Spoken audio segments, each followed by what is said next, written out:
wala namang ibang ginawa ang administrasyon na ito kundi pamumulitika lang at paninira sa mga kalaban nila sa politika. Kung napansin ninyo, noong lumabas yung malaking issue ng blanco sa mga blanco sa budget.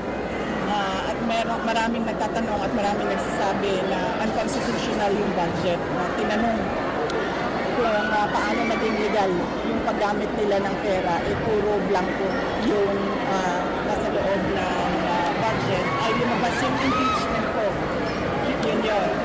Tapos, nung nagkaroon ng malaking krimen sa Estados Unidos na merong namatay dahil sa drug overdose, at kung makikita ninyo doon sa police report ay nandoon ang pangalan ni First Lady Lisa Marcos na isa sa mga tao doon sa loob ng kwarto kung saan yung tao ay nag-overdose sa suspected drug overdose sa hotel room, at ang daming nakikitang white powder substance na sinabi doon sa police report ay suspected cocaine din, ay bigla nilang kinuha si Pangulong Duterte.